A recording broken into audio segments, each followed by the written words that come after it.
राळेगणसिद्दीमधला आणखी एक हटके प्रयोग म्हणजे नापासांची शाळा। बायोकेमिस्ट्रीमध्ये MSc केलेल्या ठकाराम राऊत सरांना खरं म्हणजे त्या काळात कुठेही नोकरी लागली असती, पण त्यांनी 22 वर्ष अण्णा हजारेंना साथ दिली आणि आज राळेगणसिद्दीचं स्वतःचं हक्काचं पहिलं हायस्कूल उभं राहिलंय। आता भेटूयात राऊत सरांना।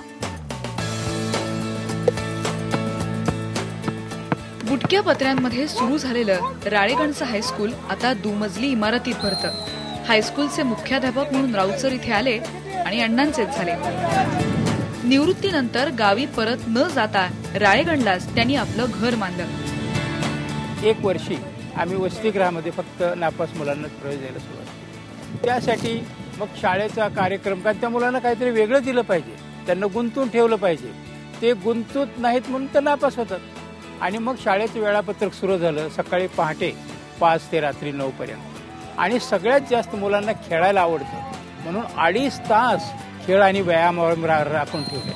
सकाळची रनिंग PT, संध्याकाळचे गेम्स आणि खेळाची 1 तासिका वेळापत्रक। परिणाम काय झाला, मुलं खेळायला भरपूर मिळायला लागलं। मुलांना काम करायला खूप आवडतं, मग आम्ही त्यांना काम द्यायला लागलो। माती घेणे, पिशव्यात भरणे, वाफ्यात लावणे, बघता बघता नर्सरी तयार झाली। 10 लाख पर्यंत रोप विद्यार्थ्यांनी तयार केली आणि परिसरातली जी झाडी दिसते ही रोप मुलांनी इथं तयार केलेली। राळेगण मधल्या प्रत्येकासाठी अण्णा हे अगदी खास आहेत। पहिलं अण्णांनी लोकांच्या पोटाकडे बघितलं, लोकांना अन्न खाऊ घातलं आणि म्हणून गावकऱ्यांनी ह्या अण्णांना अण्णा पदवी दिलेली। अण्णांनी अन्न खाऊ पहिलं लोकांचा प्रश्न अन्न खायचा सोडला। तर अण्णांचा दृष्टिकोन असा सगळा मानवतेचा दृष्टिकोन आहे। मी जंतर मंतरला ज्यावेळेस होतो एवढी लोक यायची अण्णा पाहण्यासाठी, त्यावेळेस आपणच विचार करायचा की आपण किती नशिबवान आहोत की आपण सतत या माणसाच्या बरोबर।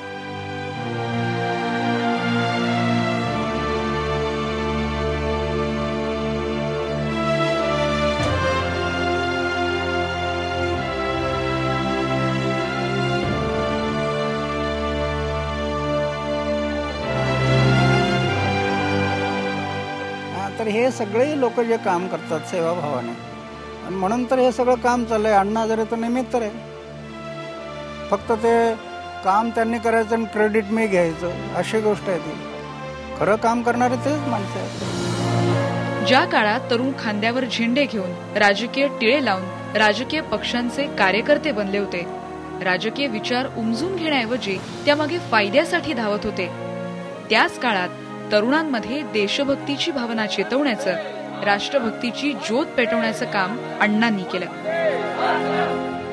अण्णा हजारे यांच्या आंदोलनामुळे लोकपालाची कणखर व्यवस्था बनेल का, भ्रष्टाचार संपेल का, याची ठोस उत्तरं आमच्याकडे आत्ता नाहीत, पण अण्णांच्या आंदोलनामुळे या तरुणांना दिशा मिळाली आहे। अण्णांच्या गावात गेल्यावर हे माणूस पण तुम्हाला भिडतं आणि कळतं ही सगळीच अण्णांची माणसं आहेत।